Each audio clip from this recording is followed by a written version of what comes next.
अस्सलाम वालेकुम। Human computer interaction के आज के लेक्चर के अंदर हमने जिस टॉपिक को कवर करना है वो यूज़र एक्सपीरियंस है। और अ user experience is basically it compasses the entire experience of a user with a product और इंटरफेस। सो बेसिकली ओवरऑल जो यूज़र का जो प्रोडक्ट के साथ इंटरेक्शन है, या फिर आप कह लेंगे इंटरफेस के साथ एप्लीकेशन यूज़र इंटरफेस का जो इंटरेक्शन है, उसको ओवरऑल जो सा है वो इनकम्पासेस किया जाता है यूज़र एक्सपीरियंस के अंदर। और इसके अंदर बहुत सारे एस्पेक्ट्स आते हैं, और under the umbrella of user experience we have the information architecture, usability engineering, graphic design and interaction design. इनको हम सेम ऑर्डर में तो नहीं, लेकिन डिफरेंट ऑर्डर के अंदर मोर और लेस तमाम पॉइंट्स को आज के लेक्चर के अंदर कवर करने की कोशिश करेंगे, और देखेंगे कि कैसे it is associated with user experience. User experience is not about the inner working, or you can say the inner working of a product or service. User experience is about how it works on the outside, where a person comes into contact with it. When someone asks you, this is the summary of the previous sentence, I would say कि ये indicator है previous sentence के हवाले से उसको समझने के लिए। When someone asks you what it is like to use a product or service, they are asking about the user experience. So जो यूज़र का एप्लीकेशन के फर्स्ट फ्रंट एंड के साथ इंटरेक्शन होता है, उसके इस इंटरेक्शन के दौरान जो भी चीज़ें actually come into play, they are basically associated with user experience. और यहाँ पे इसने इन 4 पॉइंट्स को भी हाईलाइट किया है जो कि under the umbrella of user experience आती हैं, और हम इनके हवाले से इनको एक-एक करके देखने की और समझने की कोशिश करेंगे। तो बेसिकली हम यूज़र एक्सपीरियंस की बेसिक डेफिनेशन या बेसिक अंडरस्टैंडिंग होने के बाद we are going to discuss now the 5 planes of user experience. Number 1 is surface plane, and basically surface plane जो है वो user interface made up of detailed images and text। हम surface plane के अंदर user interface को I would say define करते हैं, और उसको जो है वो refine करने की कोशिश करते हैं, जो कि मजमुआ होती है images and text का अंडर द प्रॉपर लेआउट। और फिर उसके बाद आता है skeleton plane, the placement of buttons, tabs, images and blocks of text. तो बेसिकली जो एप्लीकेशन की के जो किसी भी यूज़र इंटरफेस एप्लीकेशन की किसी भी एप्लीकेशन की यूज़र इंटरफेस के अंदर बटन्स, टैब्स, इमेजेस और जो ब्लॉक्स ऑफ टेक्स्ट है, उसको डिफ़ाइन कर किया जाता है स्केलेटन प्लेन के अंदर। और उससे पहले आता है स्ट्रक्चर प्लेन, जिसके अंदर abstract structure of the website या फिर एप्लीकेशन जो है वो डिफ़ाइन की जाती है। और उससे पहले बारी आती है स्कोप प्लेन की, जिसके अंदर फीचर्स एंड फंक्शनैलिटीज़ को डिफ़ाइन किया जाता है। और सबसे पहले आती है the requirement gathering, I would say that what the owners and the users of the site और the application want to achieve. The 5 planes build from bottom to top, and they varies based on the nature of the application, whether it is task oriented or information oriented। जैसे कि मैंने आपको यहाँ पे अभी top to bottom इन plane से समझाने की कोशिश की, the way they are being represented. Actually अगर आपने इनको परफॉर्म करना है, और या फिर आपने इनको ग्राउंड लेवल पे समझना है, तो you suppose to read them out और understand them, and you need to understand the phenomenon that you are going to perform them from bottom to top rather than top to bottom। तो अगर हम इसको दोबारा से bottom to top देखें, तो strategy plane के अंदर क्या होता है कि यूज़र और ऑनर की जो रिक्वायरमेंट्स हैं उनको डिफ़ाइन किया जाता है। Once you are done with the definition of the requirements in strategy plane, उसके बाद आप स्कोप प्लेन के ऊपर आते हैं, और आप उन रिक्वायरमेंट्स को मीट करने के लिए फीचर्स और फंक्शनैलिटीज़ को डिफ़ाइन करते हैं। Once you are done with the definition of features and functionality, you go towards the third plane, which is the structure plane। और उसके अंदर आप जो आपके फंक्शनैलिटी और फीचर्स हैं उनको एप्लीकेशन के अंदर, एप्लीकेशन के ऊपर, एप्लीकेशन का आई वुड से एब्स्ट्रैक्ट स्ट्रक्चर डिफाइन करते हैं, एक ऐसा स्ट्रक्चर जो कि आपकी एप्लीकेशन के अंदर अकोमोडेट करेगा उन फीचर्स एंड फंक्शनैलिटीज़ को. And once you are done with the abstract feature that is accommodating the features and the functionalities, and these features and functionalities are based on the requirement of owners and the users of the application, तो आप उस structure को जो को है को मज़ीद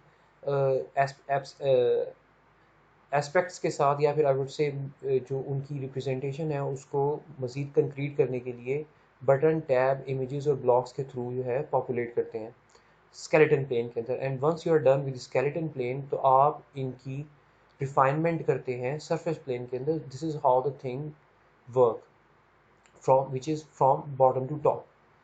तो बेसिकली इन 5 सरफेस प्लेन्स को हम मज़ीद समझने की कोशिश करते हैं, सिंस इसने कहा कि task oriented and information oriented के अंदर ये चीज़ें कुछ वेरी करती हैं. इनको हम देखते हैं, मगर इस इमेज के थ्रू, इमेज रिप्रेजेंटेशन के थ्रू यहाँ पे इसने बताया हुआ है कि स्ट्रेटजी प्लेन है, स्कोप प्लेन है, स्ट्रक्चर प्लेन है, स्केलेटन प्लेन है और उसके बाद सरफेस प्लेन है. और आपके पास जो नेचर ऑफ एप्लीकेशंस होती हैं वो या तो टास्क ओरिएंटेड होती हैं या फिर वो इन्फॉर्मेशन ओरिएंटेड होती हैं. फॉर इंस्टेंस अगर किसी भी कॉर्पोरेट सेक्टर के अंदर उनकी जो वर्किंग एनवायरनमेंट है उसके अंदर रिक्वायरमेंट को फुलफिल करने के लिए जो एप्लीकेशन इस्तेमाल की जा रही, that is basically the task oriented application. Whereas on the other and, अगर आप किसी ऐसी एप्लीकेशन को इस्तेमाल कर रहे हैं लाइक विकिपीडिया, जो कि आपको बहुत सारे चीज़ों के हवाले से इंफॉर्मेशन प्रोवाइड करती है, so that application is basically the information oriented application या वेबसाइट यू कैन से. तो बेसिकली इन्होंने इसको इन जो प्लेन्स हैं उनको भी टास्क ओरिएंटेड या इंफॉर्मेशन ओरिएंटेड की बेस पे डिवाइड किया हुआ है. अगर आप यहाँ पे रियलाइज़ करें तो basically plane 2, plane 3, partially plane 4 and fully plane 5 same as plane 3 and plane 2 जो सा है वो डिवाइडेड है task oriented and information oriented के साथ.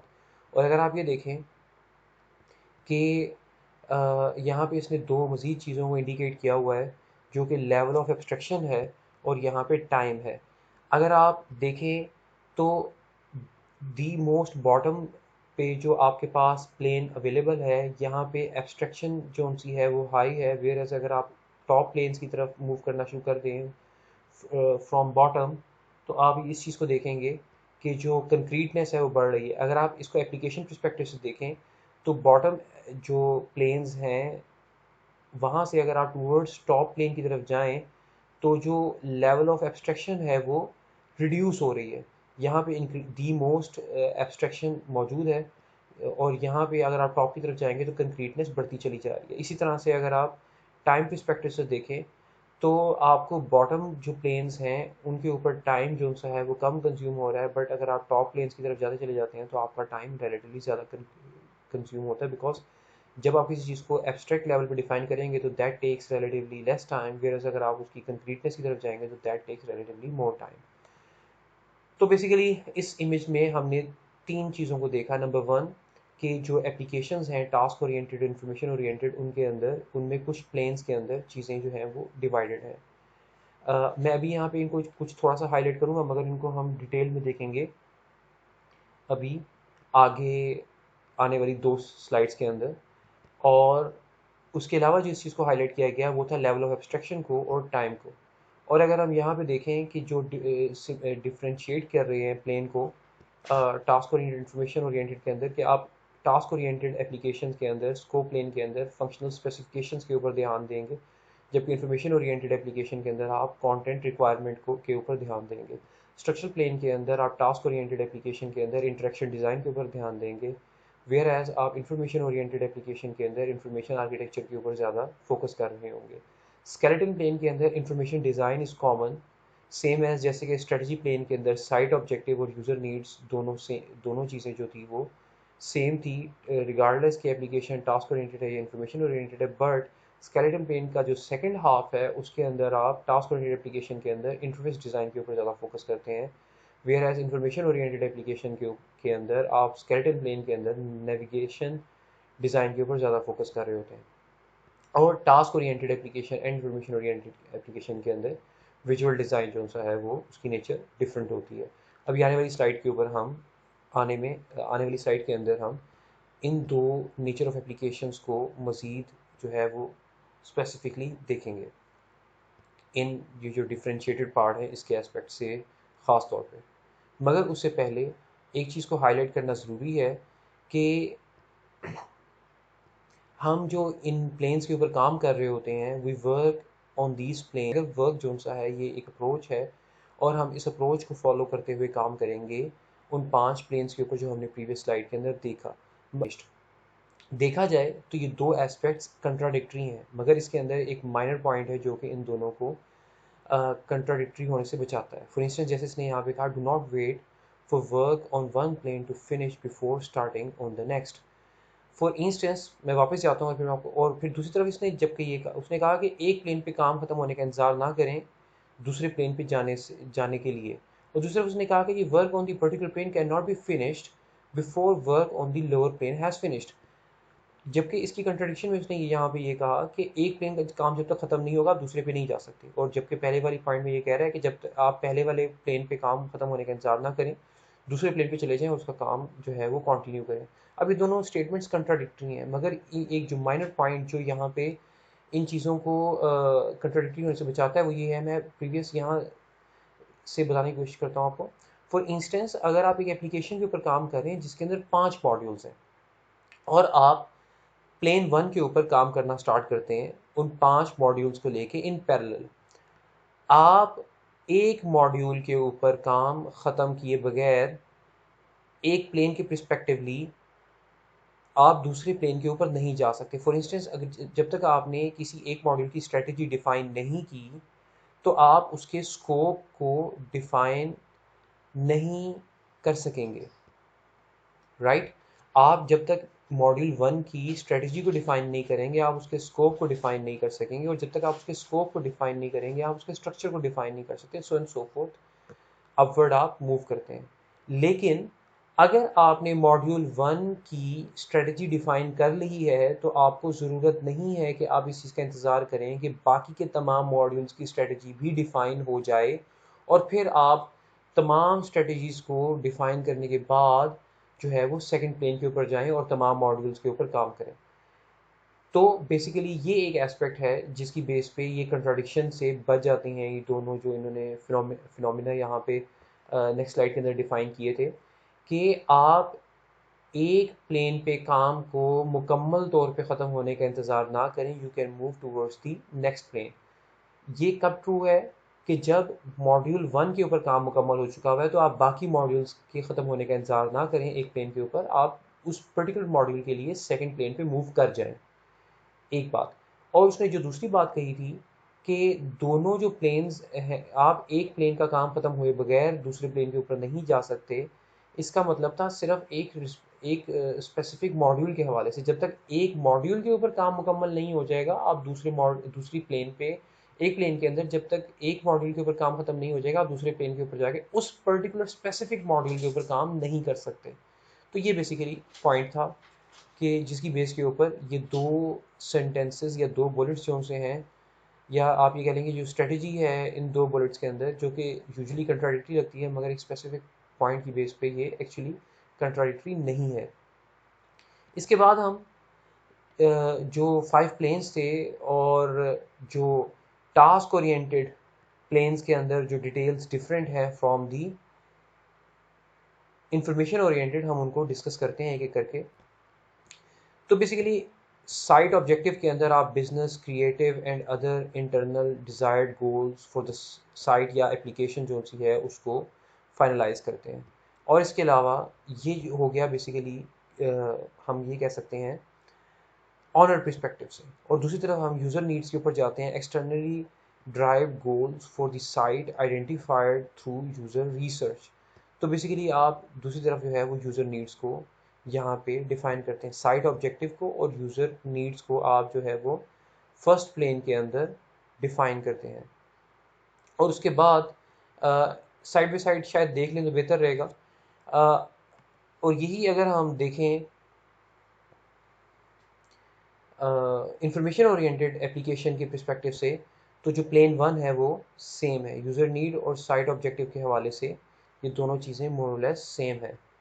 और फिर ऑलराइट, प्लेन 1 के बाद जब आप प्लेन 2 के ऊपर मूव करते हैं तो आप ये देख लेंगे टास्क ओरिएंटेड एप्लीकेशन के अंदर you are more focusing towards the functional specification, whereas on the other end जो इंफॉर्मेशन ओरिएंटेड एप्लीकेशन है उसके अंदर आप कंटेंट रिक्वायरमेंट्स के ऊपर ज़्यादा ध्यान दे रहे होंगे। जैसे कि इंफॉर्मेशन ओरिएंटेड के अंदर ये कह रहा है कि कंटेंट रिक्वायरमेंट्स क्या हैं, कि जी definition of content elements required to meet user needs. तो आप बेसिकली कंटेंट जो यूज़र की रिक्वायरमेंट है रिगार्डिंग दी कंटेंट, यानी कि जो जो जो इंफॉर्मेशन या डेटा जो उनसे रिप्रेजेंट किया जाएगा उसके हवाले से जो रिक्वायरमेंट है उसके ऊपर ज़्यादा ध्यान देते हैं। वेयर एज जो टास्क ओरिएंटेड एप्लीकेशन है आप वहाँ पे फंक्शनैलिटीज़ की जो स्पेसिफिकेशन है उसके ऊपर ज़्यादा ध्यान दे रहे होते हैं। इसी तरह से जब हम टास्क ओरिएंटेड एप्लीकेशन के अंदर प्लेन 3 को देखते हैं तो यहाँ पे इंफॉर्मेशन डिज़ाइन है, जहाँ पे design of application flow to facilitate user task के ऊपर फोकस किया जाता है। इंटरेक्शन डिज़ाइन प्लेन 3 के अंदर इंटरेक्शन डिज़ाइन के ऊपर ज़्यादा फोकस किया जाता है कि जो फंक्शनैलिटीज़ हैं उसकी रिप्रेजेंटेशन किस तरह से होगी, उसका फ़्लो किस तरह से रहेगा टास्क ओरिएंटेड एप्लीकेशन के अंदर। Whereas information oriented application के अंदर इंफॉर्मेशन आर्किटेक्चर के ऊपर ज़्यादा ध्यान दिया जाता है कि जो इंफॉर्मेशन हम इस एप्लीकेशन के अंदर यूज़र को रिप्रेजेंट कर रहे होंगे उसका आर्किटेक्चर, उसका जो डिज़ाइन आर्किटेक्चर है या जो उसका स्ट्रक्चरल डिज़ाइन है वो किस तरह से हम उसको जो है वो हमें उसको डिफ़ाइन करना होगा। और इसी तरह से अगर हम प्लेन 4 को देखते हैं तो यहाँ पे हमारे पास इंफॉर्मेशन डिज़ाइन और इंफॉर्मेशन इंटरफेस डिज़ाइन है। इंफॉर्मेशन डिज़ाइन के अंदर हम content design, wording and presentation of information to facilitate the understanding, इसके ऊपर ध्यान दे रहे होते हैं। और अगर हम यहाँ पे इंफॉर्मेशन डिज़ाइन को देखें, यहाँ पे हम design of interface elements, widgets and GUI, इसके ऊपर फोकस कर रहे होते हैं। तो बेसिकली इंफॉर्मेशन डिज़ाइन और उसके बाद इंटरफेस डिज़ाइन, इसके ऊपर हम फोकस कर रहे होते हैं टास्क ओरिएंटेड एप्लीकेशन के अंदर। जबकि यहाँ पे हम इंफॉर्मेशन डिज़ाइन के साथ साथ नेविगेशन डिज़ाइन के ऊपर फोकस कर रहे होते हैं। और बाद में जो विजुअल डिज़ाइन है वो इंफॉर्मेशन ओरिएंटेड एप्लीकेशन और टास्क ओरिएंटेड एप्लीकेशन के अंदर सिमिलर रहता है। बट यहाँ पे आप ये देखते हैं कि visual treatment of interface elements को किस तरह से किया जाए, जो एलिमेंट्स हैं, जो फीचर्स हैं, जो फंक्शनैलिटीज़ हैं टास्क ओरिएंटेड एप्लीकेशन की, उसको विजुअली किस तरह से रिप्रेजेंट किया जाए प्लेन 5 के ऊपर। Whereas information oriented application के ऊपर जो विजुअल डिज़ाइन है उसके अंदर हम visual treatment of text, graphics and navigational components, उसके ऊपर हम ध्यान दे रहे होते हैं। तो this is how the 5 planes of user interface are different under application oriented application and task oriented application।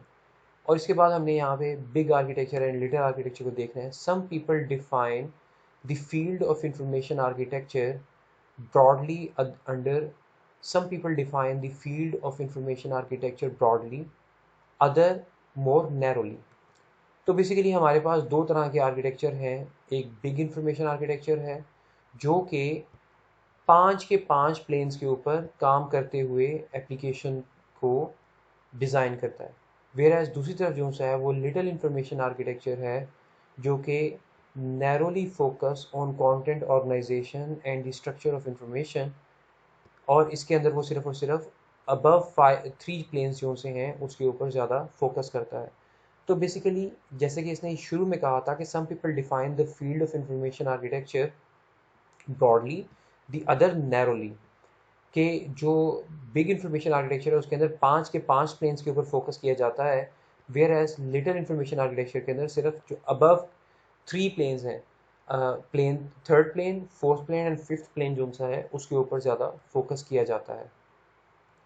इसके अलावा वेबसाइट यूजेबिलिटी के हवाले से हम ये देख सकते हैं कि 3 तरह की एप्लीकेशंस होती हैं।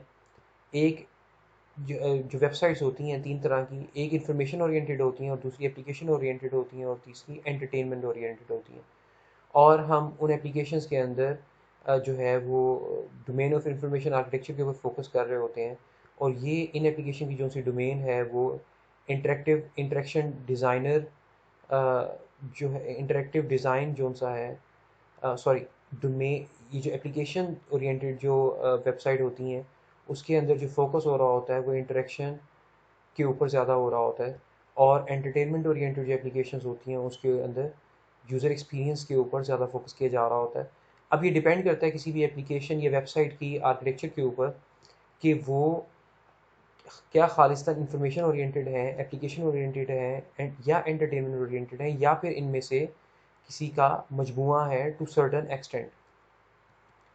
और इन वेबसाइट के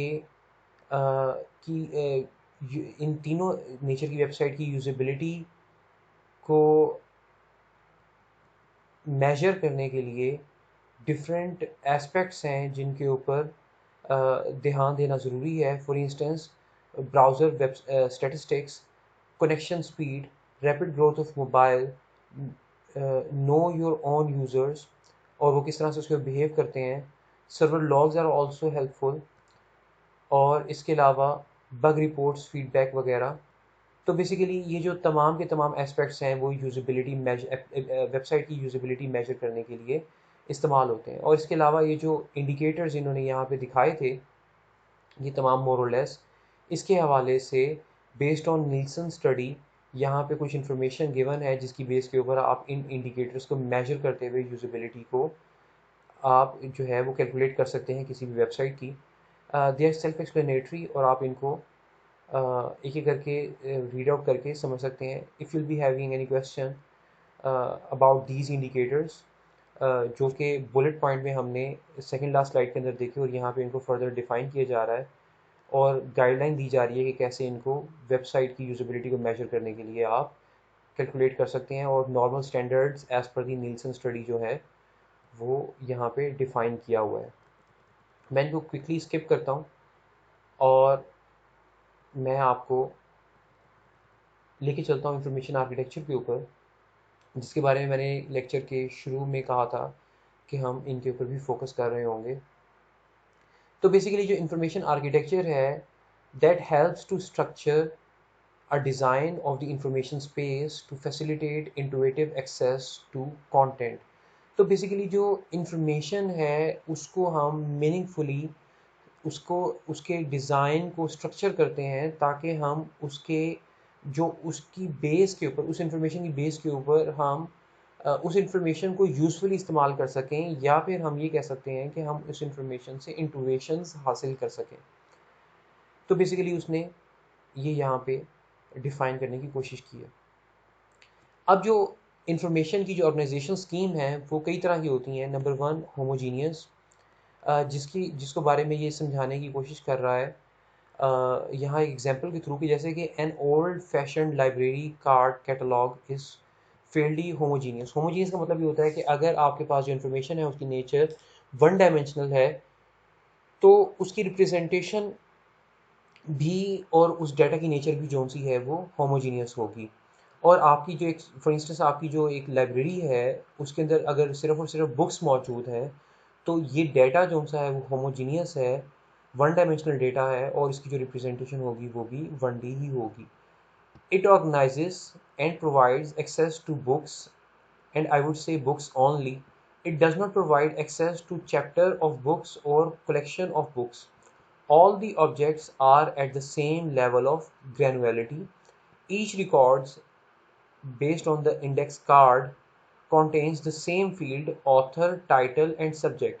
तो बेसिकली आपके पास जो डाटा है वो वन डायमेंशनल है, एक सिंगल नेचर का डाटा है आपके पास कि वो सिर्फ और सिर्फ बुक्स हैं और उनकी रिप्रेजेंटेशन उनकी आई वुड से कि उनकी आईडी की बेस पे या फिर उनकी ऑथर, टाइटल या फिर उसके एडिशन की बेस के ऊपर आप तमाम बुक्स को कर रहे होंगे। Whereas on the other end आपके पास डाटा जो है वो हेट्रोजीनियस भी हो सकता है।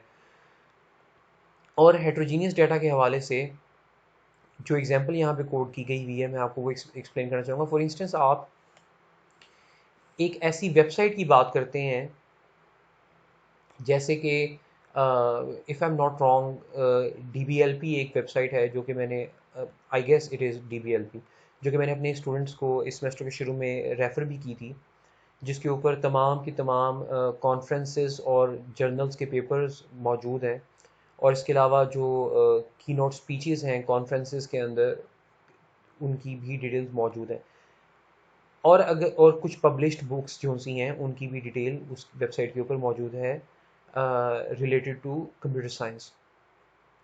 तो बेसिकली अब उस वेबसाइट के ऊपर जो डाटा है वो उसकी नेचर एक कन्वेंशनल लाइब्रेरी में मौजूद डाटा से डिफरेंट है, क्योंकि उसके उस वेबसाइट के ऊपर बुक्स भी मौजूद हैं, कॉन्फ्रेंस पेपर्स भी मौजूद हैं, जर्नल पेपर्स भी मौजूद हैं, शॉर्ट पेपर्स कॉन्फ्रेंस के जो हैं वो भी मौजूद हैं, और इसके अलावा जो कॉन्फ्रेंस के अंदर पोस्टर रिप्रेजेंट किए जाते हैं उसकी डिटेल भी मौजूद है, और इसके अलावा जो की नोट स्पीचेस हैं उनकी भी डिटेल्स मौजूद है।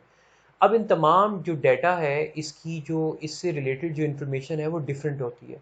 For instance conference journal paper के अंदर वॉल्यूम और इशू नंबर होते हैं उनकी रिप्रेजेंटेशन के लिए, वेयरएज कॉन्फ्रेंस पेपर के अंदर वॉल्यूम या इशू नंबर नहीं होते।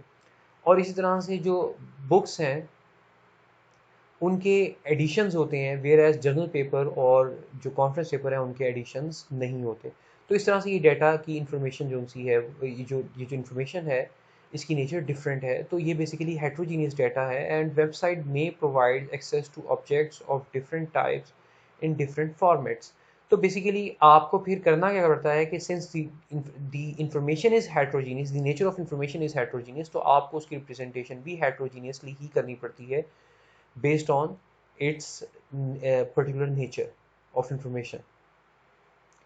इसके बाद बारी आती है एग्जैक्ट ऑर्गेनाइजेशन स्कीम की। Exact organization scheme divide information up into well defined mutually exclusive sections such as alphabetical, chronological and geographical. तो बेसिकली जब डाटा उस डाटा जो एग्जैक्ट ऑर्गेनाइजेशन स्कीम है वो बेसिकली अपने डाटा को एग्जैक्ट जो ऑर्गेनाइजेशंस हैं उसकी बेस के ऊपर जो है रिप्रेजेंट करती है, जैसा कि अल्फ़ाबेटिकली।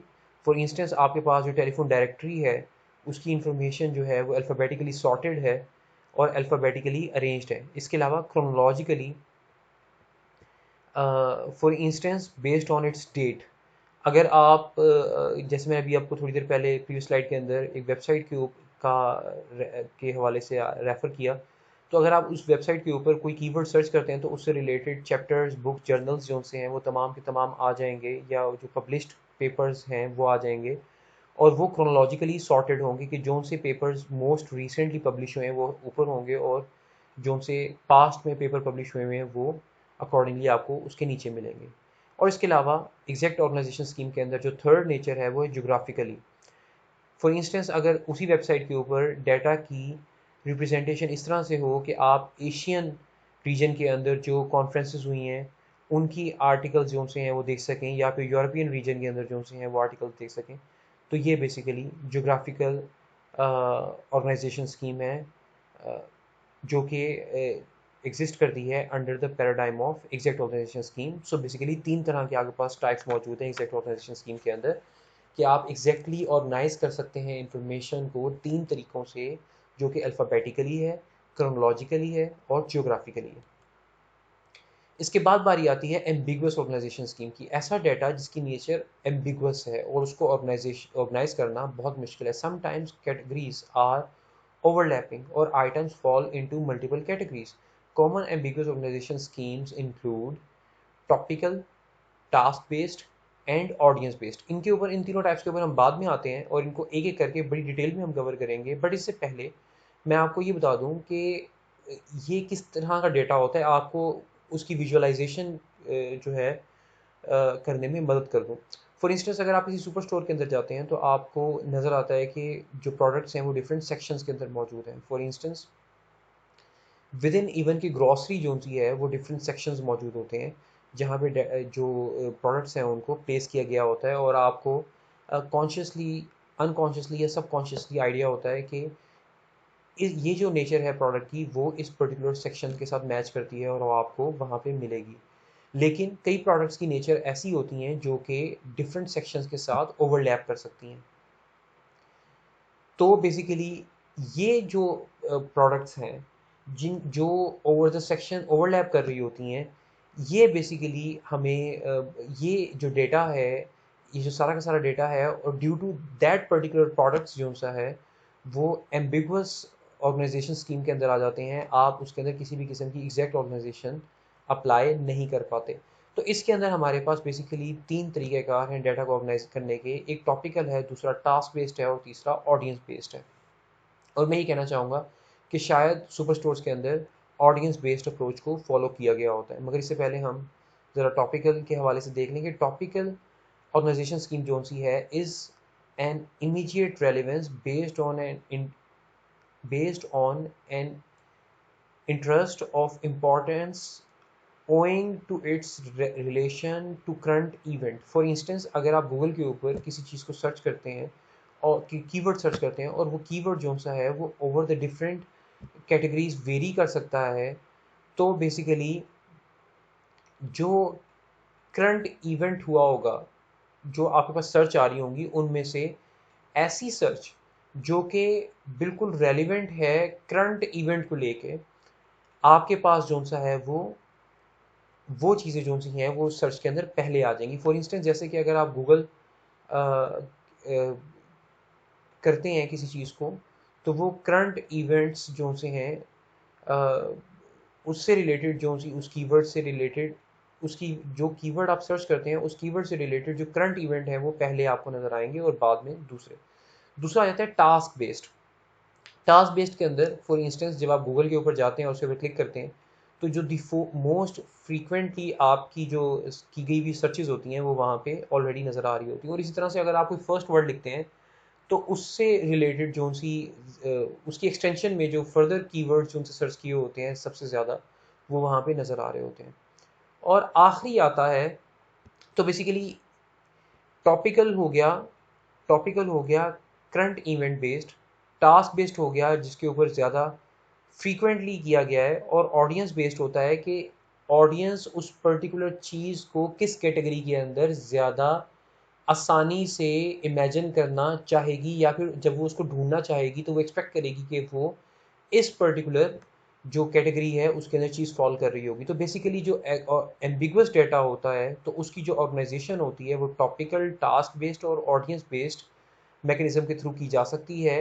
टॉपिकल से मुराद है कि जो वो पर्टिकुलर चीज़ जिसके ऊपर जो आप सर्च करना चाह रहे हैं, जो एक्सेस करना चाह रहे हैं, उसमें से उस चीज़ को पहले दिखाया जाता है जो कि करंट इवेंट से एसोसिएटेड होती है, उसको पहले प्रायोरिटाइज किया जाता है, बाद में बाकी चीज़ों को एसोसिएट किया जाता है। टास्क बेस के अंदर जिस चीज़ के ऊपर फॉर इंस्टेंस अगर आप एक कीवर्ड सर्च करते हैं और उस कीवर्ड को सर्च करने पे जिस लिंक के ऊपर यूज़र सबसे ज़्यादा गए थे, उनको पहले दिखाया जाता है। और उसके बाद ऑडियंस बेस्ड के, और जो लोग हैं उसको किस कैटेगरी के अंदर ज़्यादा देखना चाहेंगे, उसको उस कैटेगरी के अंदर चीज़ को डाला जाता है। तो बेसिकली जो टॉपिकल है, यहाँ पे जो मैंने आपको सारी की सारी एक्सप्लेन की, टॉपिकल है, और फिर उसके बाद टास्क बेस्ड है ऑर्गेनाइजेशन स्कीम, और एंड पे ऑडियंस बेस्ड ऑर्गेनाइजेशन स्कीम है वो यहाँ पे डिफाइन की गई हुई है। मैंने जो प्रीवियस स्लाइड के अंदर आपके साथ इन तीनों को एक्सप्लेन किया, आप उसकी रोशनी में इनको पढ़ सकते हैं और समझ सकते हैं। If will be having any question will be discussing them in the QA session इंशाल्लाह। और उसके बाद लास्ट में आती है मेटाफोर बेस्ड ऑर्गेनाइजेशन स्कीम। अगर किसी चीज़ को यूज़र के लिए बेस्ड ऑन उसकी फ्रीक्वेंसी या करंट इवेंट, या फिर उसकी जो जो ऑडियंस है वो जिस तरह से उसको विजुलाइज करते हैं, जिस कैटेगरी के अंदर ज़्यादा उसको दिखाना मुश्किल की बेस के ऊपर उस डेटा को ऑर्गेनाइज करना मुश्किल है, तो आप मेटाफोर बेस्ड ऑर्गेनाइजेशन स्कीम भी इस्तेमाल कर सकते हैं। Metaphor means a figure of speech, कि आप उस चीज़ को किस लेबल की बेस पे रिप्रेजेंट करना चाहेंगे, तो आप उस हर एक चीज़ को उसकी फिगरेटिव स्पीच की बेस पे लेबल करते हुए रिप्रेजेंट कर सकते हैं। और यहाँ पे उसने एग्जांपल दी हुई है कि इन 1996 the Lufthansa website featured a virtual airport with a metaphor based organization scheme, कि उन्होंने उसकी जो फिजिकल एयरपोर्ट था उसकी virtual सिमुलेशन बनाई, virtual रिप्रेजेंटेशन की, आई वुड से नॉट सिमुलेशन, और उनके अंदर जो डिफरेंट सेक्शंस हैं उनको मेटाफोर बेस्ड जो है वो रिप्रेजेंट किया। तो बेसिकली ये हमारे पास एक सेकंड लास्ट ऑर्गेनाइजेशन स्कीम है। और इसके बाद बारी आती है मल्टीपल ऑर्गेनाइजेशन स्कीम की। अब आपने यहाँ पे 8 इससे पहले ऑर्गेनाइजेशन स्कीम देखी और सवाल ही पैदा होता है कि कौन सी ऑर्गेनाइजेशन स्कीम बेहतर है।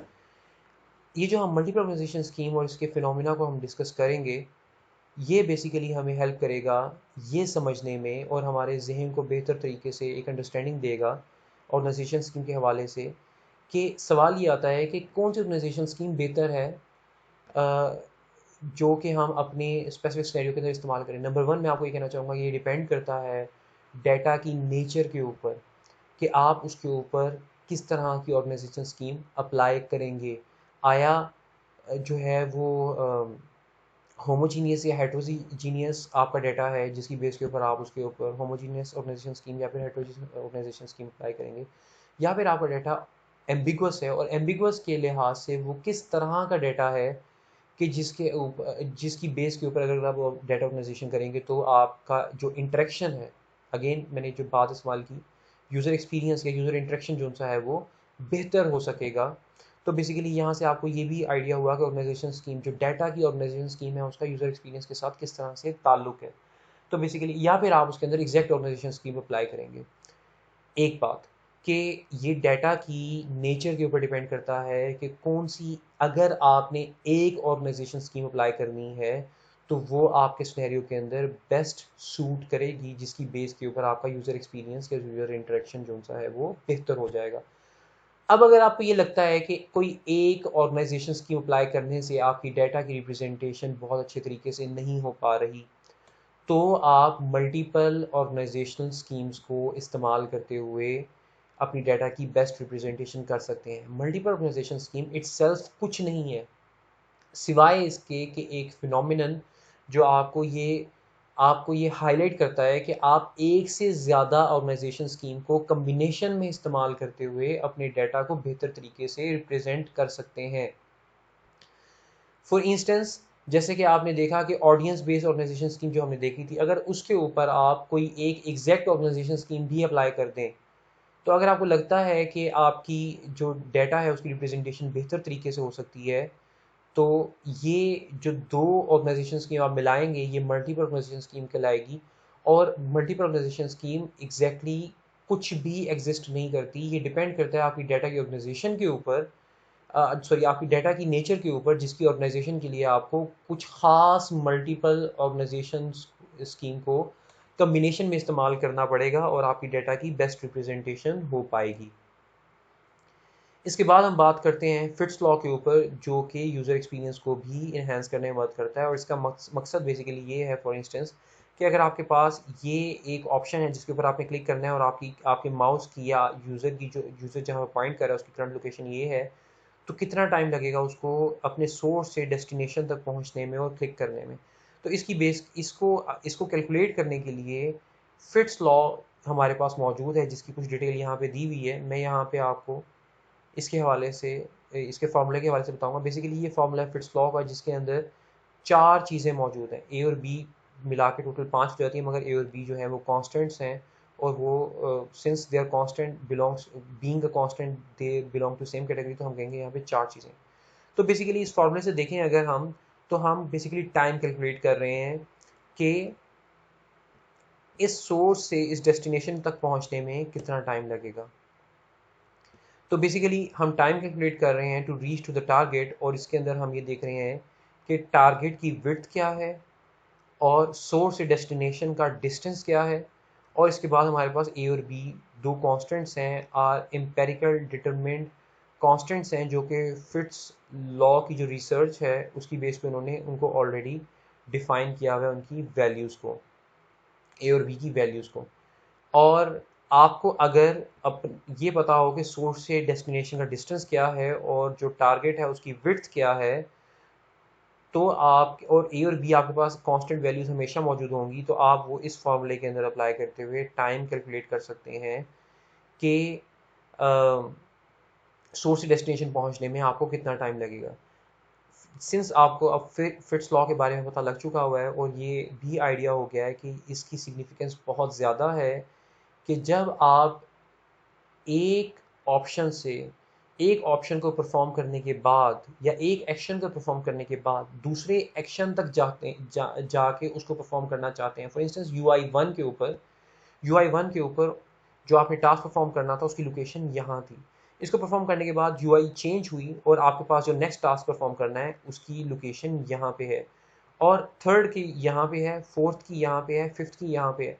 तो बेसिकली जो आप नेविगेट कर रहे हैं डिफरेंट यूआईज के ऊपर, आप नेविगेट करते हुए जो अपनी लोकेशन को चेंज करते हैं बार बार, जो उसके ऊपर टाइम कंज्यूम होता है, बेसिकली उसको कैलकुलेट करने के लिए फिट्स लॉ मौजूद है। और इसकी सिग्निफिकेंस मैं आपको ये बताना चाहूँगा कि यूज़र इंटरफेस डिज़ाइन के हवाले से कितनी ज़्यादा है, कि जब आप यूआई डिज़ाइन कर रहे हों, मैं समझता हूँ इस बात को बहुत अच्छे तरीके से, कि आपको अपनी एप्लीकेशन को डिफरेंट तरीके से जो है वो डिफ़ाइन करना पड़ता है। फॉर इंस्टेंस इस पावर पॉइंट के ऊपर आपके पास जो टॉप बैनर है, यहाँ पे आपके पास तमाम फीचर्स मौजूद हैं।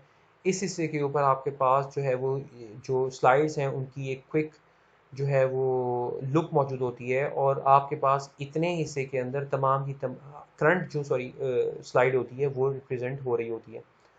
तो बेसिकली आप ये देखें कि अगर जो फीचर्स इतने हिस्से में इन्होंने दिए हुए हैं, तो आपको, आप जब नेविगेट कर रहे होते हैं तो आप जो है सिर्फ और सिर्फ इतने, जब आप उन फीचर्स को एक्सेस कर रहे होते हैं one after the other in order to achieve any particular goal, तो आप सिर्फ इतने हिस्से के अंदर नेविगेट कर रहे होते हैं। ऐसे नहीं है कि एक फीचर आप यहाँ पे हो और उसके बाद आपको यहाँ फीचर पे जाना पड़े और तीसरा फीचर यहाँ पे हो। तो बेसिकली मैं आपको ये बताना चाहता हूँ कि दो, मैं आपको I am talking about your F for instance, दो कि आप अपनी एप्लीकेशन को डिफ़ाइन कर लेते हैं कि ये जो एक सेक्शन है इस पे हम इस तरह की चीज़ें दिखाएंगे और ये सेक्शन हम के अंदर हम इस तरह की चीज़ें दिखाएंगे, तो हमें ये फिट्स लॉ के बेस के ऊपर जो हम टी कैलकुलेट करते हैं वो हमें मिनिमाइज़ करने की काफ़ी मदद कर देता है। लेकिन आपने इस चीज़ का भी ध्यान रखना है कि over the like while interacting with your application in order to achieve any particular goal, when you are navigating over the interfaces, तो ऐसा ना हो कि आपको जो आपने जो डिफाइन किया हुआ है आपका लेआउट, फॉर इंस्टेंस आपकी जो टॉप हॉरिजॉन्टल बार, उससे बार बार आपको यहाँ पे आना पड़े, या फिर अगर आपको लेफ्ट वर्टिकल बार के ऊपर बार बार आना पड़े। इस चीज़ का ध्यान रखना भी बहुत ज़्यादा ज़रूरी होता है। और एंड पे हमारे पास ये रेफरेंस मौजूद है रिगार्डिंग जो हमने आज लेक्चर कवर किया। अगर आपको किसी किस्म की कोई एम्बिग्विटी है, kindly I am referring you towards these references, or and still if you'll be having any questions we'll be discussing them in the QA session. This was the last lecture जो कि हमने human computer interaction के अंदर cover किया। Thank you very much आप सबका, और ख़ास तौर पे उस सारी की सारी फैकल्टी का जो कि ह्यूमन कंप्यूटर इंटरेक्शन ये कोर्स पढ़ा रही है ऑनलाइन, और उन्होंने जो स्लाइड्स हैं उनको मॉडिफाई करने में काफ़ी ज़्यादा हेल्प की। मॉडिफिकेशन विद रिस्पेक्ट टू कि हम ऑनलाइन जो है वो जो टीचिंग है उसको बेहतर कर सकें। Thank you very much all of you. Allah हाफ़िज़।